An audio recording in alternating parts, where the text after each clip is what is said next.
সুপ্রিয় শিক্ষার্থী, অনলাইন ক্লাসে তোমাদের শুভেচ্ছা এবং স্বাগত জানাচ্ছি। আমি বেঞ্জামিন বারই, সহকারী শিক্ষক, নারিকেলবাড়ি উচ্চ বিদ্যালয়, কোটালীপাড়া, গোপালগঞ্জ।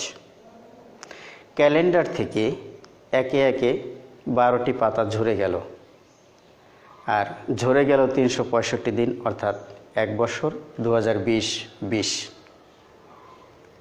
একটা আমাদের জন্য ছিল দুঃখময় বছর, কষ্টময় বছর। আর সেই ক্যালেন্ডারটি আমরা যার যার ঘর থেকে নামিয়ে নতুন একটি ক্যালেন্ডার আমরা আমাদের ঘরে টানিয়ে দিয়েছি, বা বিভিন্ন প্রতিষ্ঠানে বা শিক্ষা প্রতিষ্ঠানে হোক।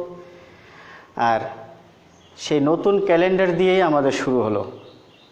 আর আজকে আমি শুরু করেছি এই অনলাইন ক্লাস। প্রিয় শিক্ষার্থী বন্ধুরা, আজকে আমি 6ষ্ঠ শ্রেণীর গণিত বিষয়ে তোমাদের শিক্ষা দেব। আজকে বিষয় হবে আমার প্রথম অধ্যায়ের স্বাভাবিক সংখ্যা ও ভগ্নাংশ। 1.1 অনুশীলনীর যে বিষয়গুলো আজকে আমি তোমাদের শিখাবো তা হলো অঙ্ক, সংখ্যা, সংখ্যার সক্রিয় ও স্থানীয় মান, স্বাভাবিক সংখ্যার অঙ্কপাতন, মৌলিক ও যৌগিক সংখ্যা, দেশীয় ও আন্তর্জাতিক গণনা রীতি। আর এগুলো সমাপ্ত করার পরেই থাকবে সৃজনশীল প্রশ্ন।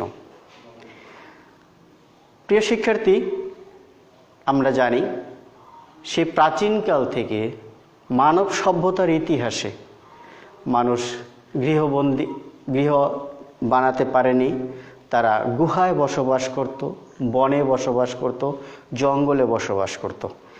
আর সেই মানব সভ্যতার শুরুতেই মানুষ তার দৈনন্দিন চাহিদা মেটানোর জন্য সেই চাহিদা মেটানোর জন্য তারা বিভিন্নভাবে প্রয়োজন অনুভব করত। আর সেই প্রয়োজনগুলো একে অন্যের কাছ থেকে তারা ভাগাভাগি করে নিত। আর সেই প্রথম অবস্থায় তারা বিভিন্ন প্রতীক, চিহ্ন এবং তারা কি করত, মাটিতে দাগ কেটে অথবা কাঠি দিয়ে অথবা পাতা রেখে সেই সময়ে তারা ওভাবেই গণনা করে রাখতেন। কালক্রমে সেই গণনা থেকেই এই সংখ্যার ধারণা চলে আসছে। সুপ্রিয় শিক্ষার্থী, তাহলে আজকে আমি তোমাদের সেই প্রথমে যেটা রয়েছে অঙ্ক।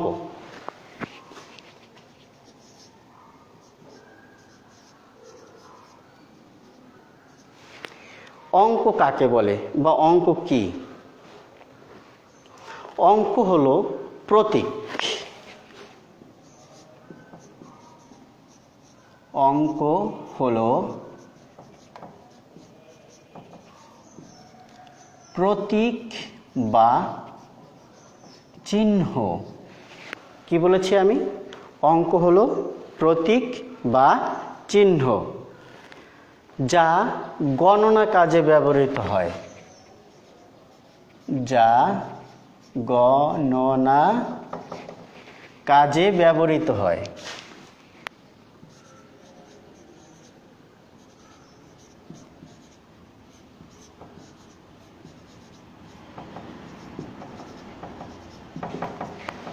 তাহলে আমি আবার বলছি, অঙ্ক হলো প্রতীক বা চিহ্ন যা গণনা কাজে ব্যবহৃত হয়, তাকে কি বলবে? অঙ্ক বলবে। তাহলে এই অঙ্কগুলো কি কি আছে আমরা একটু দেখি। অঙ্ক বা প্রতীক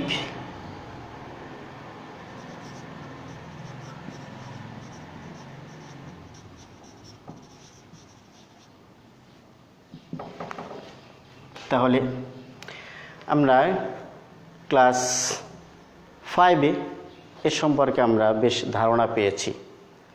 তাহলে সংখ্যা প্রতীক কয়টি? অবশ্যই তোমরা অনায়াসে উত্তর দিয়ে ফেলবে। সংখ্যা প্রতীক 10টি। তাহলে সেই প্রতীকগুলো আমি এখন লিখছি। 0, 1, 2, 3, 4, 5, 6, 7, 8, 9। প্রিয় শিক্ষার্থী, এই যে আমি এখানে 9টা লিখলাম এবং এখানে 0 একটা আলাদা, এই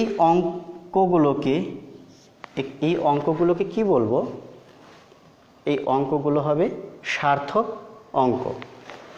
সার্থক অঙ্ক।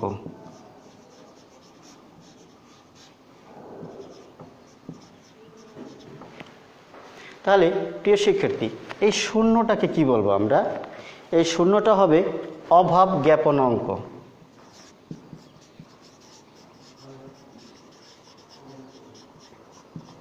অভাব জ্ঞাপন অঙ্ক। তাহলে আমরা অঙ্ক সম্পর্কে বুঝতে পেরেছি। এখানে দেখো সর্বোচ্চ বড় অঙ্ক কত? 9। যদি বলা হয় সর্বোচ্চ বড় অঙ্ক কত? 9। এখানে এরকম প্রশ্ন হতে পারে, নিচের কোনটি অঙ্ক?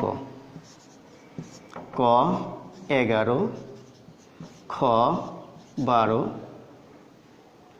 গ 9, ঘ 10। তাহলে তুমি কি উত্তর লিখবে এখানে? নিচের কোনটি অঙ্ক? তাহলে দেখো অঙ্ক হতে হবে 1 থেকে 9। তাহলে এখানে দেখো কোনটা আছে? তাহলে হবে কোনটা? গ 9 এখানে রয়েছে। এখানে কিন্তু আমরা অঙ্ক ব্যবহার করেছি, অন্য কিন্তু না, সংখ্যা না, এখানে অঙ্ক। সেই জন্য এখানে দেখো আমাদের সবচেয়ে বড় হয়েছে 9, তাহলে এখানে রয়েছে কি? 9। তাহলে আমরা আমাদের এই সার্থক অঙ্কগুলো থেকে এই উত্তরটা আমরা পেয়ে গেলাম। এবার রয়েছে সংখ্যা। তাহলে আমরা দেখব সংখ্যা কাকে বলে। তার পূর্বে আমি একটু বোর্ডটা পরিষ্কার করে নিচ্ছি।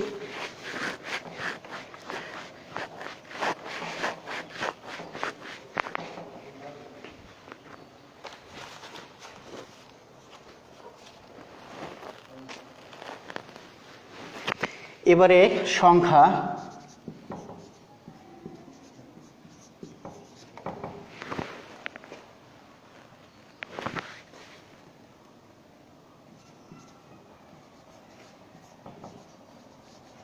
একের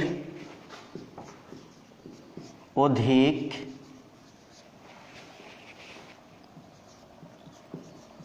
অঙ্ক নিয়ে সংখ্যা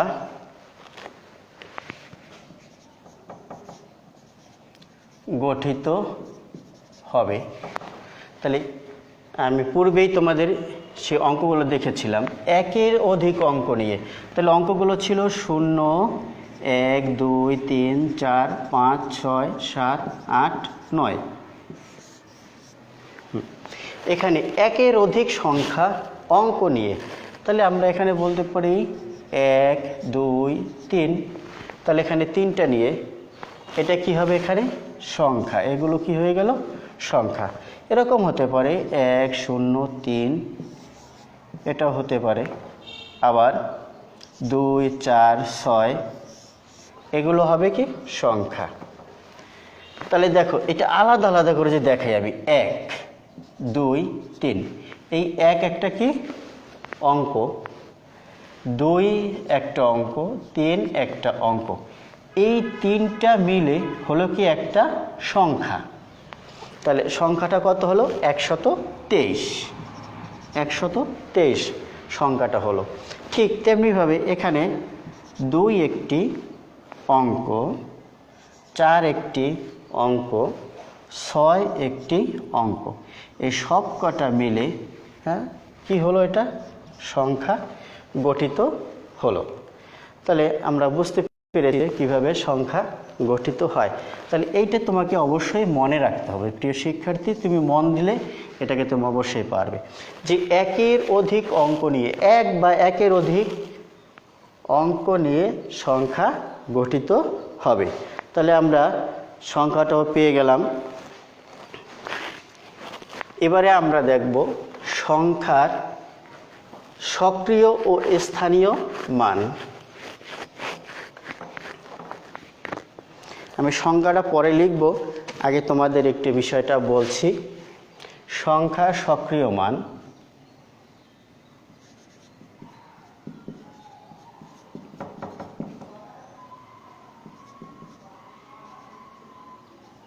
সংখ্যার সক্রিয় মান, আর একটা হলো সংখ্যার স্থানীয় মান। সংখ্যার স্থানীয় মান। তাহলে এটাকে আমি তোমাদের এভাবে বোঝাচ্ছি, আর তোমরা অবশ্যই এটা একটু মনোযোগী হয়ে দেখবে। দেখো, 1 2 3 4 সংখ্যার সক্রিয় মান অর্থাৎ নিজের যে মান। তাহলে এখানে সংখ্যা রয়েছে কি 1, তাহলে ওর মান হবে কি 1, অর্থাৎ নিজের মান। আমি বেঞ্জামিন, এই তো ঠিক 1 1, ওর নিজের সক্রিয় মান হবে 1। আর এখানে হলো 2, 2 এর সক্রিয় মান 2, 3 এর সক্রিয় মান 3, আর 4 এর সক্রিয় মান 4। তাহলে এখানে আমরা সংখ্যাগুলোকে আলাদা আলাদা করে আমরা দেখব। আলাদা আলাদাভাবে আমরা যদি দেখি, 1 এর মান 1, 2 এর মান 2, 3 এর মান 3, 4 এর মান 4। এটা হলো কি সংখ্যার সক্রিয় মান। এটা মনে রাখতে হবে, স্থানীয় মান না, সক্রিয় মান। এবারে এই সংখ্যাটাকে আমি তোমাদের এখানে দেখাচ্ছি 2 3 4। এখানেও একটা সংখ্যা। তাহলে এই সংখ্যার স্থানীয় মান যখন আমরা নির্ণয় করব, তখন আমরা অবশ্যই জানি একক, দশক, শতক, সহস্র, এভাবে তো আমরা জেনে আসছি। তাহলে এই যে 4, এই 4 কি হবে? 4 একক। এইটা সমান 1 গুণ 4 সমান 4। তাহলে এই 4-এর স্থানীয় মান হলো 4 একক, 4 একক। এরপরে 3, তারপরে একক, দশক, দশক। তাহলে 10 গুণ 3, 3 10 এ 30। প্রিয় শিক্ষার্থী, এরপর রয়েছে 2 একক, দশক, শতক, 2 শতক। তাহলে 1 2 0 গুণ 2, 2 শত। আমরা এখানে একটু তোমাদের বলে রাখছি যে আমরা যখন এটা করব, যে 10 ভিত্তিক সংখ্যাকে আমরা রীতি বলবো। 10 ভিত্তিক, ক্রমান্বয়ে 10 10 বৃদ্ধি পায় না, 10 ভিত্তিক সংখ্যা এটা। এরপরে রয়েছে কত? 1। তাহলে 1 একক, দশক, শতক, সহস্র, 1 সহস্র। তাহলে 1 0 0 0 গুণ 1, তাহলে এখানে হবে 1000। এটাকে যদি আমরা যোগ করি, 1234। এটা হলো কি আমাদের এই সংখ্যার স্থানীয় মান আর সংখ্যার সক্রিয় মান। তাহলে প্রিয় শিক্ষার্থী, আমরা কি এটা বুঝতে পেরেছি সংখ্যার সক্রিয় মান এবং স্থানীয় মান? যদি এরকম কোনো অঙ্ক দেওয়া হয়,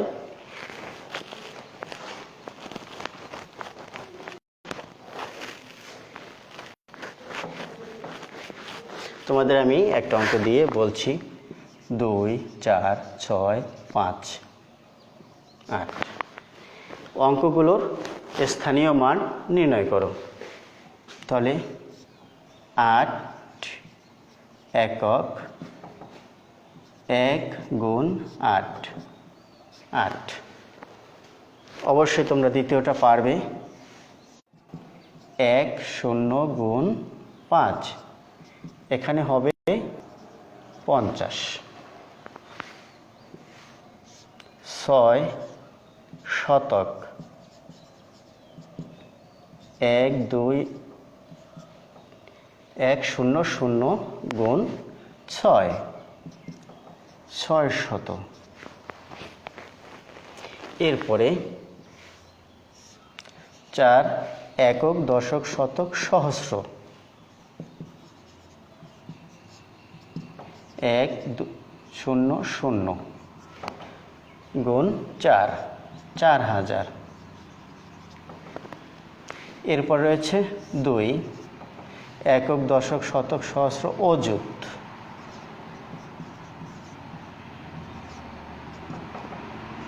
1 2 3 4 0 গুণ 2 2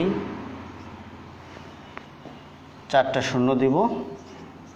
আচ্ছা, তাহলে আমরা এই অঙ্কটার স্থানীয় মান আমরা কি বের করতে পেরেছি। তাহলে এভাবে আমরা স্থানীয় মান এবং সক্রিয় মান বের করতে পারব। এরপরে রয়েছে, আচ্ছা, এই সক্রিয় সংখ্যা সক্রিয় মান কাকে বলে এটা আমরা একটু লিখে নেই।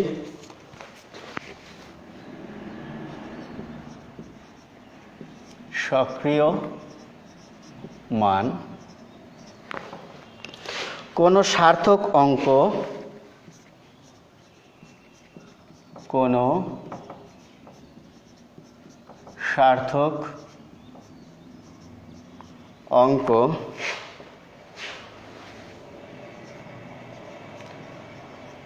আলাদা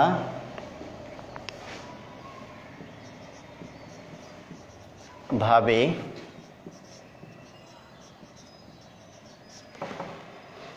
লিখলে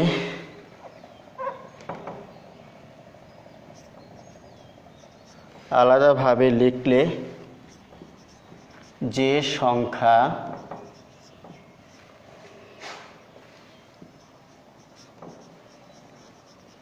প্রকাশ করে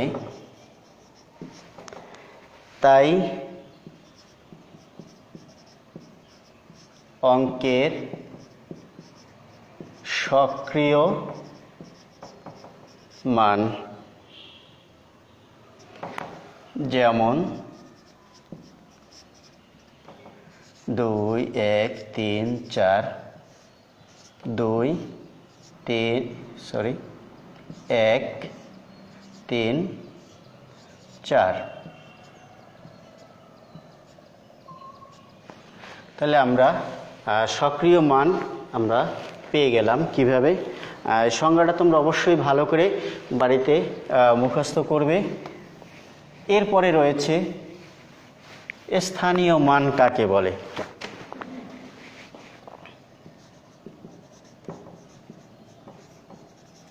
স্থানীয় মান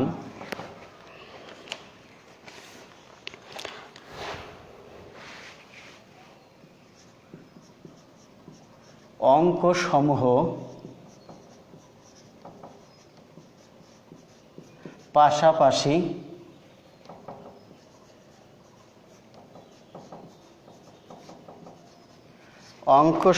পাশাপাশি লিখলে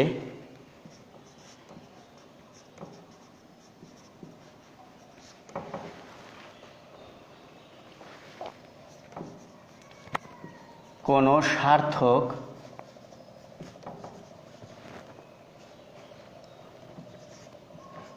সার্থক অঙ্ক তার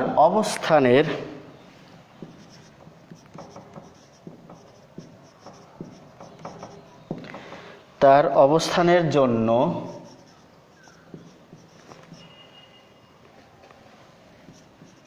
যে সংখ্যা প্রকাশ করে তা ওই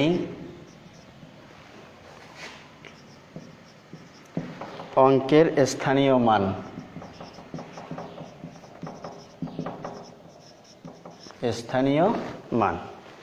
আমরা পূর্বেই উদাহরণ দেখেছিলাম আমি ছোট একটি উদাহরণ দিচ্ছি। 1 2 3, 3 একক 1 গুণ 3, 2 দশক 10 গুণ 2,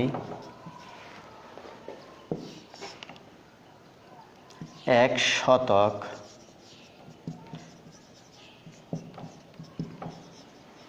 100। তাহলে আমরা পেয়ে গেলাম অঙ্ক সংখ্যার সক্রিয় এবং স্থানীয় মান। এবারে আমাদের রয়ে যাচ্ছে স্বাভাবিক সংখ্যার অঙ্কপাতন। স্বাভাবিক সংখ্যা, এখানে আমরা যদি একটু ভাগ করে নেই যে স্বাভাবিক সংখ্যার অঙ্কপাতন।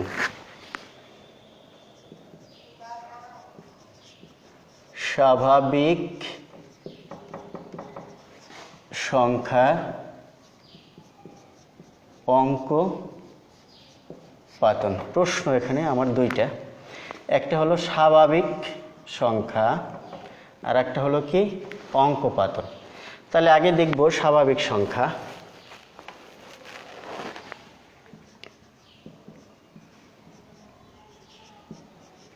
স্বাভাবিক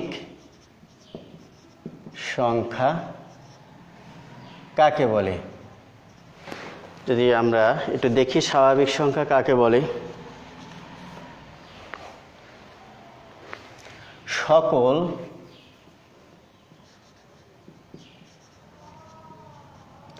সকল ধনাত্মক পূর্ণ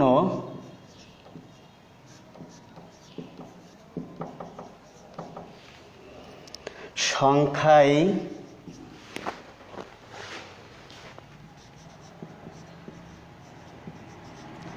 স্বাভাবিক সংখ্যা। এই যে স্বাভাবিক সংখ্যাগুলো, এই সংখ্যাগুলোকে আবার গণনাকারীয় সংখ্যা বলে।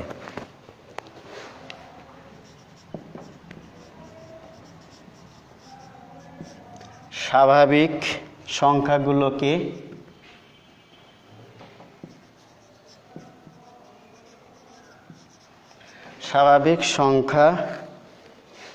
স্বাভাবিক সংখ্যাগুলোকে দুঃখিত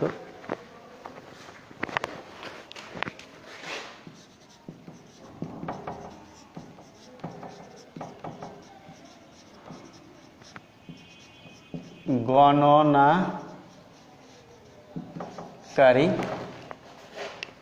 সংখ্যাও বলা হয়।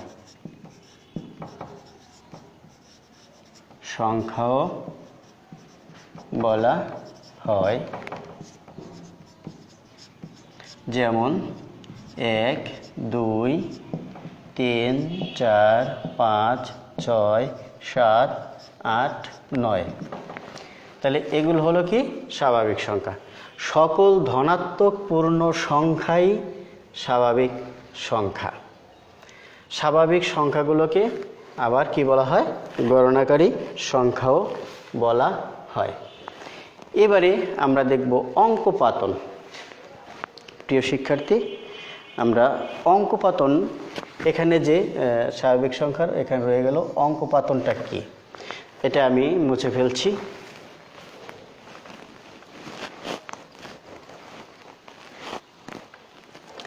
অঙ্কপাতন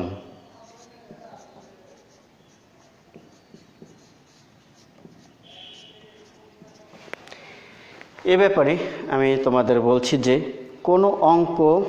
কোনো সংখ্যা অঙ্ক দ্বারা লেখাকে অঙ্কপাতন বলে। কোনো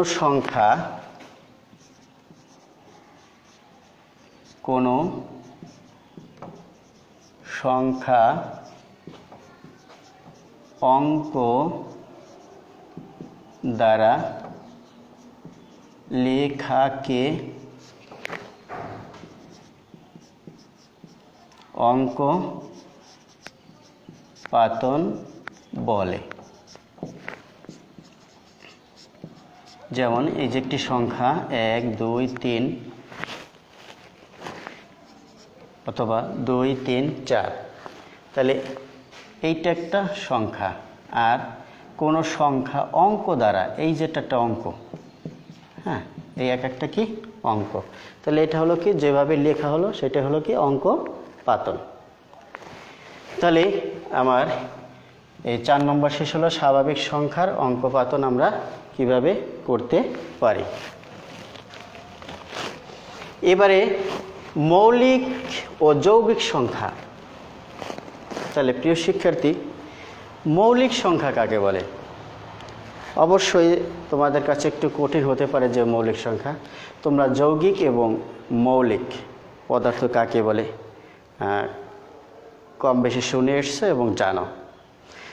তাহলে যে পদার্থ ভাঙলে ওই পদার্থ ছাড়া অন্য কোনো পদার্থ পাওয়া যায় না, সেটাই হবে কি মৌলিক পদার্থ। যৌগিক পদার্থ, যে পদার্থ ভাঙলে ওই পদার্থ ছাড়া আরও অনেক পদার্থ পাওয়া যায়, সেটা হবে কি যৌগিক। তাহলে এখান থেকে তুমি বুঝতে পারো, বা আমরা প্রত্যেকে বুঝতে পারি না, যে মৌলিক অর্থাৎ মূল যেটা, ওটাকে ভাঙলে পাওয়া যাবে না, আর যৌগিক যেটা সেটাকে ভাঙলে পাওয়া যাবে। এটা তোমাদের বোঝার সুবিধার্থে আমি এভাবে একটু তোমাদেরকে বললাম। এবারে আসো আমরা দেখি মৌলিক সংখ্যা কাকে বলে।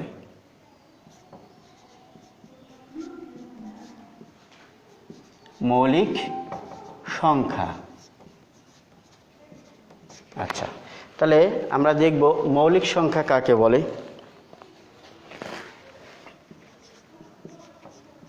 আমরা জানি 1 এর চেয়ে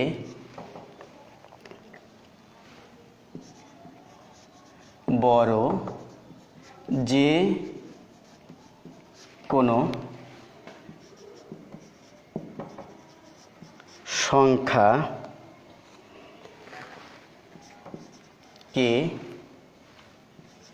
1 বা ওই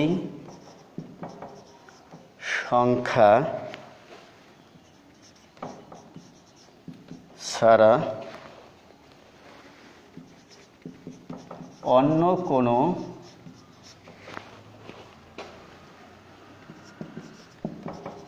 সংখ্যা দ্বারা ভাগ করা যায় না, তাকে মৌলিক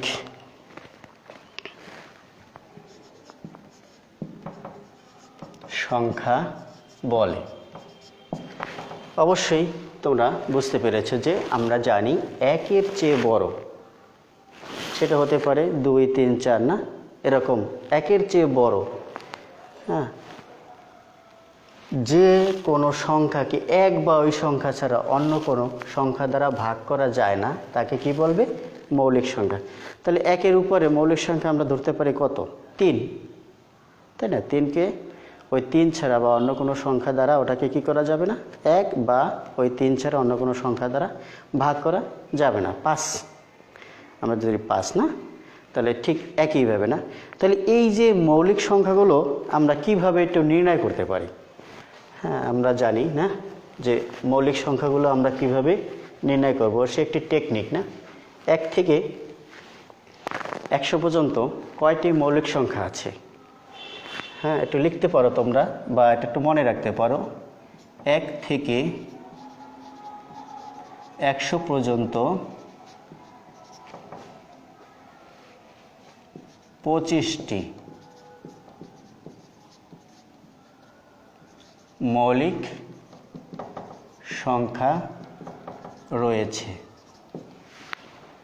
হ্যাঁ এটা তোমরা একটু মনে রাখতে পারো। এখন আমি তোমাদেরকে একটু দেখাচ্ছি যে কিভাবে এই মৌলিক সংখ্যাগুলোকে আমরা একটা সঠিক সুন্দর একটা নিয়ম প্রয়োগ করে আমরা সে সংখ্যাগুলোকে কি করতে পারি, বের করতে পারি। তাহলে আমি তোমাদের একটা মনে রাখার জন্য একটা সাধারণ সূত্র বলে দিচ্ছি। 44, 22, 32, 23 এবং 21। তোমরা যদি এই কয়টাকে মনে রাখতে পারো তাহলে তোমরা সেই মৌলিক সংখ্যাগুলোকে বের করতে পারবে 1 থেকে 100 পর্যন্ত। তাহলে এই 4 4 8, 12, 13, 14, 15, 16, 17, 18, 19, 20, 21, 22, 23, 24, 25। তাহলে এখানে আমরা এই সূত্রটাকে কিভাবে প্রয়োগ করতে পারি দেখো প্রিয় শিক্ষার্থী। 1 থেকে তোমার 10, এখানে রয়েছে কয়টি? 4টি। আবার সেই 11 থেকে 20, এখানে রয়েছে কয়টি? এই 4টি। আবার 21 থেকে 30, এখানে আমরা ব্যবহার করব 2টি আছে। আবার 31 থেকে 40, এখানে কয়টি রয়েছে? 2টি। 41 থেকে 50 পর্যন্ত 3টি। আবার 51 থেকে 60 পর্যন্ত 2টি। আবার 61 থেকে 70 পর্যন্ত এখানে রয়েছে 2টি। আবার 71 থেকে 80 পর্যন্ত এখানে রয়েছে 3টি। 81 থেকে 90 পর্যন্ত এখানে রয়েছে 2টি। 91 থেকে তোমার 100 পর্যন্ত এখানে রয়েছে 1টি। তাহলে দেখো খুব সুন্দর একটা সূত্র যা তুমি প্রয়োগ করে তুমি মৌলিক সংখ্যাগুলো বের করতে পারো। তাহলে এইগুলো যদি আমরা যোগ করি না, এখানে 4 4 4 2 2 3 2 2 3 2 1, এগুলো যোগ করলে তোমার এখানে হবে 25টি। এবারে তুমি দেখতে পারো যে 1 থেকে 10 পর্যন্ত কয়টি সংখ্যা? 4টি সংখ্যা। সেই 4টি সংখ্যাগুলো কি কি আছে আমি যদি এখান থেকে দেখাই, 4টি সংখ্যা 2, 3, 5 এবং 7। তাহলে 4টি পেয়ে গেছি। প্রিয় শিক্ষার্থী, এখানে আরেকটা জিনিস, সবচেয়ে ছোট মৌলিক সংখ্যা কোনটি? সবচেয়ে ছোট মৌলিক সংখ্যা হবে 2। এরপরে এই যে 11 থেকে 20-এর মধ্যে যে 4টি আছে, সেই 4টি কি কি আছে? 11, 13, 17, আর একটা হলো কি 19। এরপরেরটায় রয়েছে 2টি, আমরা দেখব 23 এবং 29। এর পরেরটায় রয়েছে 2টি, সেই 2টি হলো 31 আর একটা 37। এরপরে রয়েছে 3টি, সেই 3টি হলো 41, 43 আর একটা হলো 47। আচ্ছা, এরপরে রয়েছে 2টি, সেই 2টি হবে 53 আর একটা হলো 59। এরপরে দেখব 61 থেকে 70-এর মধ্যে, 61 থেকে 70-এর মধ্যে রয়েছে 61 আর একটা হলো 66। এরপরে যে 3টা রয়েছে সেই 3টা 71, 73 এবং 79। তার 90 পর্যন্ত রয়েছে 2টা, সে দুটো হবে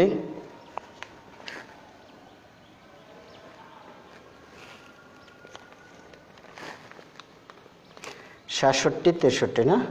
আচ্ছা, এটা 3টা।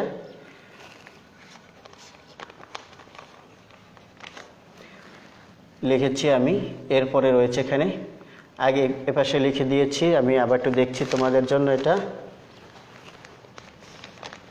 53 লিখেছি, 69 লিখেছি, 61, 66 লিখেছি, তারপরে 71, 73 লিখেছি আমি। এরপরে রয়েছে তোমার 80 থেকে 81, 89, 89, আর একটা হলো 97। তাহলে আমরা এইখানে এই 25টি আমরা কি করলাম, পেয়ে গেলাম। তাহলে এগুলো হবে প্রিয় শিক্ষার্থী যে মৌলিক সংখ্যা। এই 25টি বাদে যে সংখ্যাগুলো থাকবে, হ্যাঁ, সেগুলোই হবে কি যৌগিক সংখ্যা। তাহলে যৌগিক সংখ্যা কাকে বলে? ওইটার বিপরীত, মৌলিক সংখ্যার বিপরীতটাই হবে কি যৌগিক সংখ্যা। যে সংখ্যা একের বড়, না, যে সংখ্যাগুলো একের বড়, যা এক এবং ওই সংখ্যা ছাড়া আরও অন্যান্য সংখ্যা দিয়ে কি করা যাবে, ভাগ করা যাবে, সেগুলোই হবে কি যৌগিক সংখ্যা। প্রিয় শিক্ষার্থী, এবারে যে বিষয়টা দেখব আমরা, খুব গুরুত্বপূর্ণ বিষয়, দেশীয় এবং আন্তর্জাতিক গণনারীতি। স্যার কত সময়?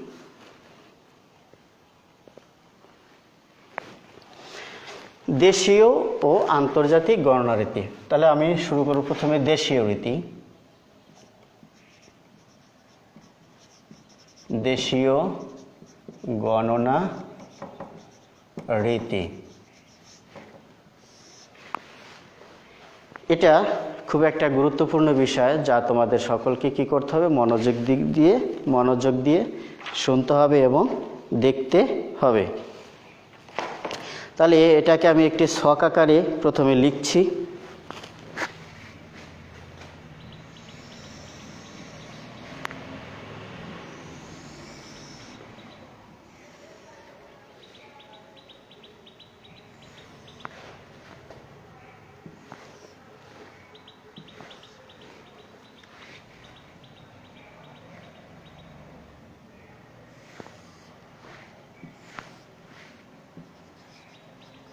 একক, দশক, শতক।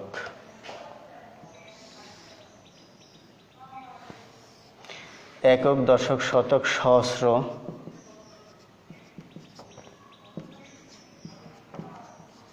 অযুত,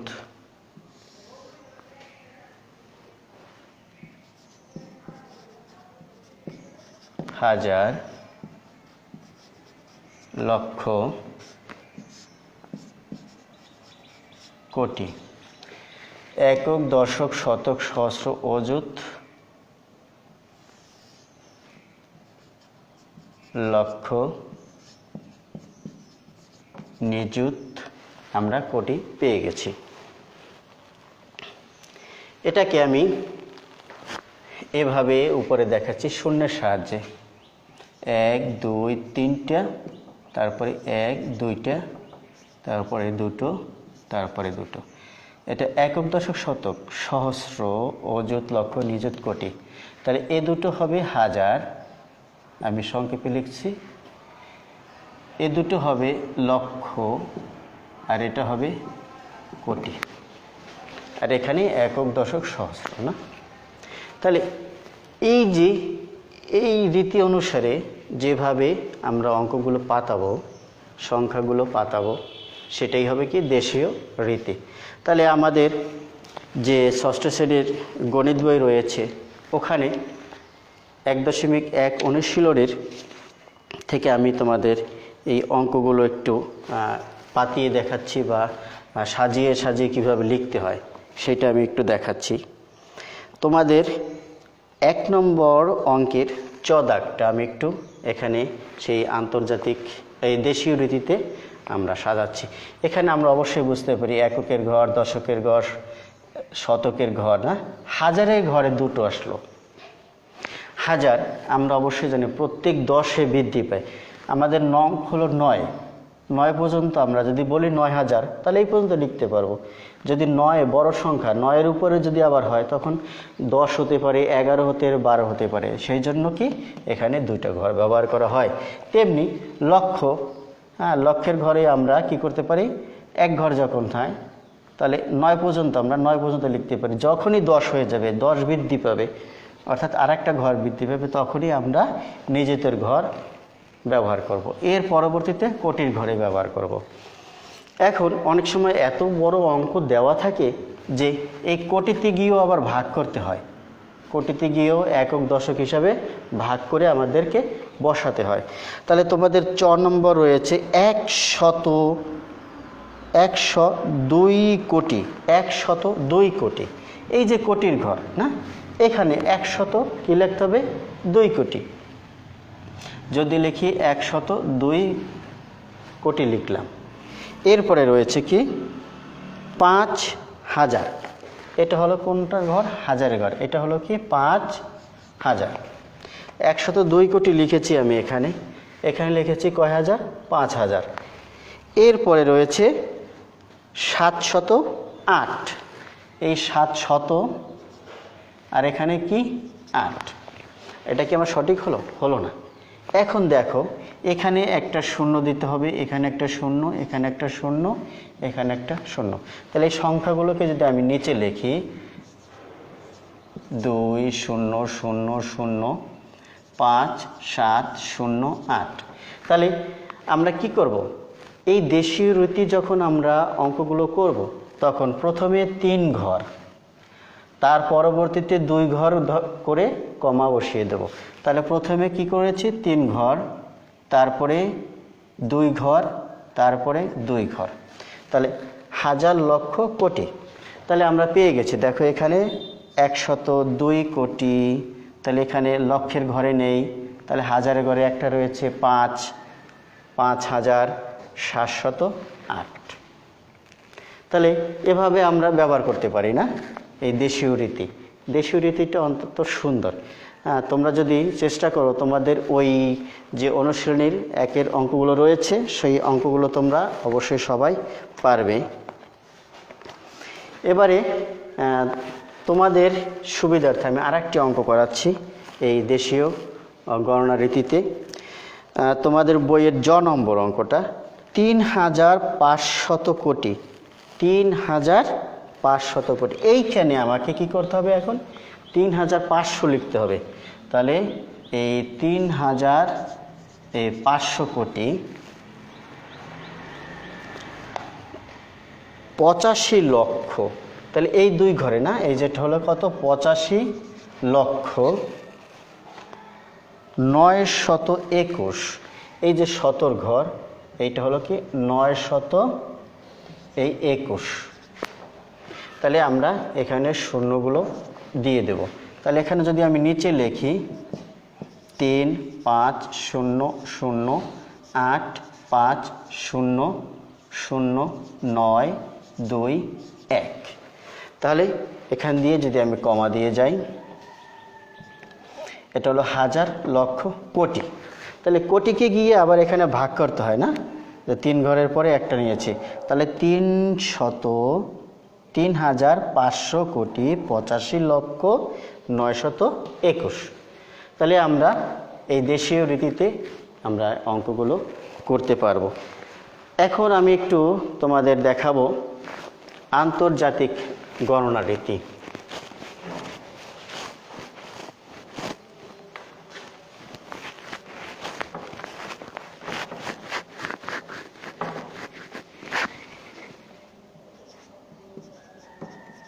আন্তর্জাতিক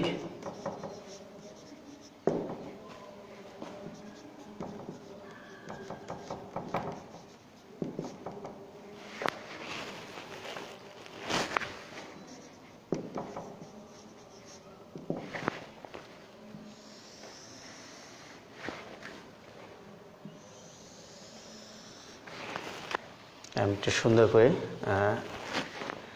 এঁকে নিচ্ছি।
স্যার দেখা যাবে পাশে?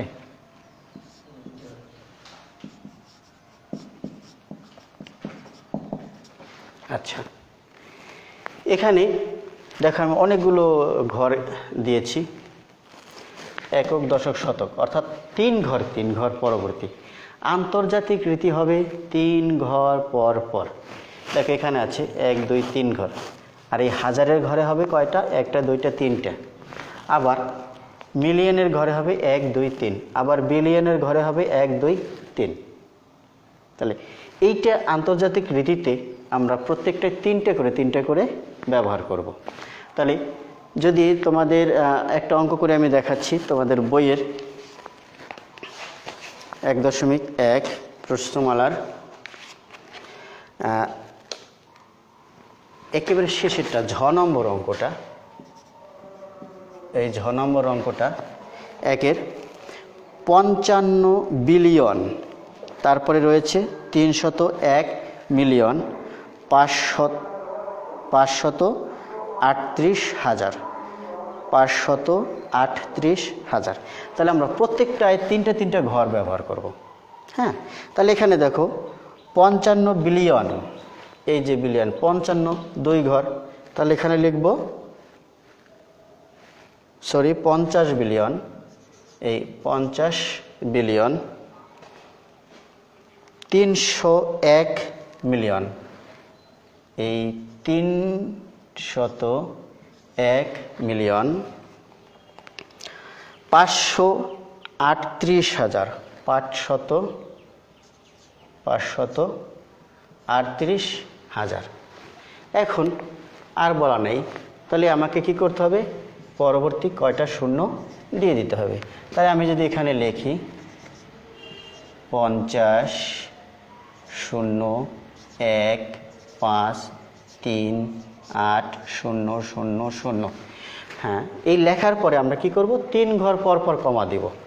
এই 3 ঘর, এই 3 ঘর, এই 3 ঘর। তাহলে এইটিকে যদি আবার আমি কি করি? কথায় লিখি, তাহলে কিভাবে লিখব? এখানে দেখব এই 2 ঘর, এই 3 ঘর, এই 3 ঘর, এই 3 ঘর, পরবর্তী 3 ঘর। তাহলে আমরা জানবো এখানে একক, দশক না, এখানে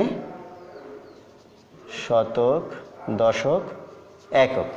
আর এই 3টা হবে হাজার, এই 3টা হবে মিলিয়ন, আর এটা হবে বিলিয়ন। তাহলে কথায় আমরা লিখতে পারি যে কত বিলিয়ন? 50 billion 301 million 538,000।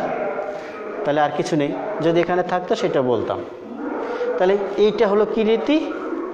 আন্তর্জাতিক রীতি। তাহলে তোমরা অবশ্যই দেশীয় রীতি এবং আন্তর্জাতিক রীতি বুঝতে পেরেছ। এখন আমি একটা ছোট একটা তোমাদের সৃজনশীল প্রশ্ন দেব, সেই সৃজনশীল প্রশ্নটা আমরা সমাধান করে দেখব।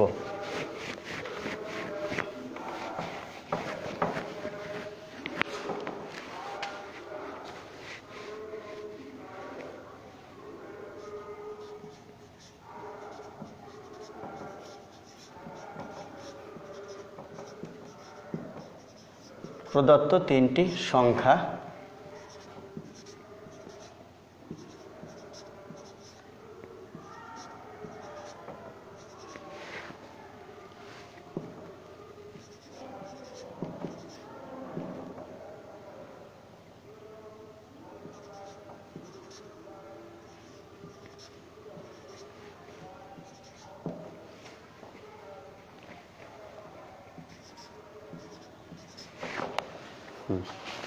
আমরা এখানে 3টে সংখ্যা দেখেছি। প্রথম যে ক নম্বরের প্রশ্নটা হবে, আমি সরাসরি প্রশ্ন লিখব এবং নিচে উত্তর লিখব।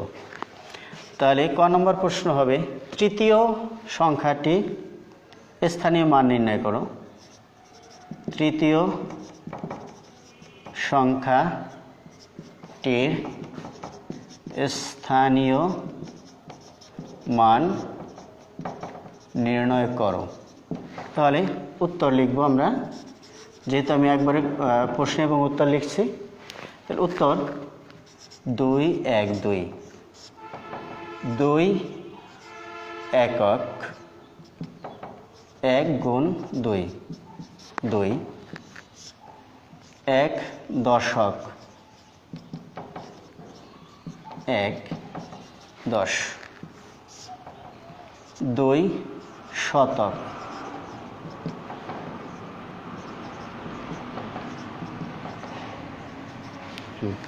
তাহলে আমরা ক নম্বরের উত্তর পেয়ে গেছি। প্রিয় শিক্ষার্থী, এরপরে আমাদের খ নম্বর প্রশ্নটা হবে কি? খ নম্বর হবে প্রথম সংখ্যাটি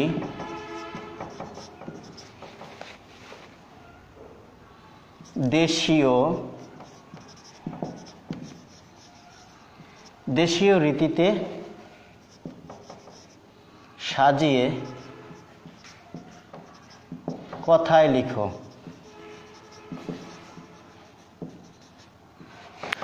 তাহলে আমি সাথে সাথে উত্তর লিখব। তাহলে প্রথম সংখ্যাটি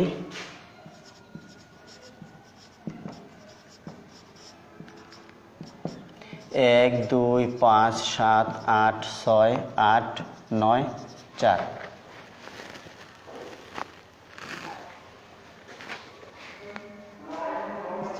প্রথম সংখ্যাটি ডান থেকে প্রথমে 3 ঘর, পরে এবং 2 ঘর পর পর কমা বসিয়ে পাই। তাহলে 1, 2, 5, 7, 8, 6, 8, 9, 4। প্রথমে কয় ঘর পরে? 3 ঘর, 3 ঘর পর পর 2 ঘর। তাহলে এখন এটাকে কি করতে হবে? কথায় লিখতে হবে। তাহলে দেখি এখানে এসে হাজার, লক্ষ, কোটি। তাহলে কত কোটি হবে? 12 কোটি, 12 কোটি 57 লক্ষ, 57 লক্ষ 86 হাজার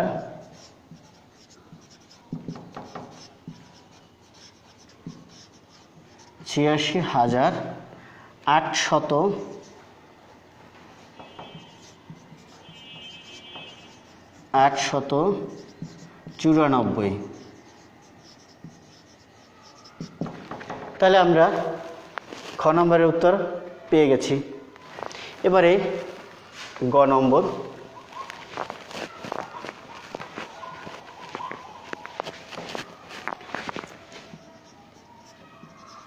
তৃতীয়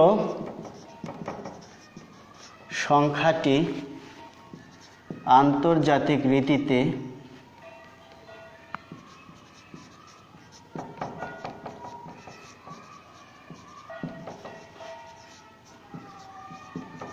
সাজিয়ে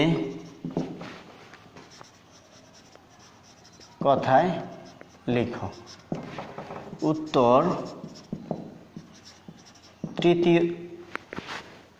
দ্বিতীয় সংখ্যাটি হবে। আমরা দ্বিতীয় সংখ্যাটি লিখব। দ্বিতীয়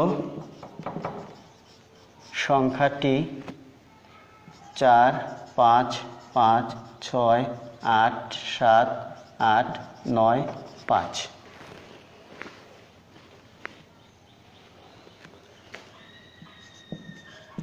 সংখ্যাটির ডান দিক থেকে 3 ঘর পর পর কমা বসিয়ে পাই,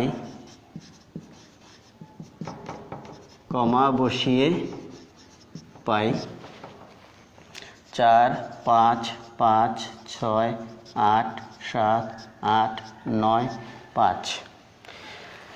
তাহলে এই 3 ঘর, এই 3 ঘর। তাহলে হাজার, তারপর আছে কি? মিলিয়ন। তাহলে 455 মিলিয়ন, 455 মিলিয়ন 687,895 895।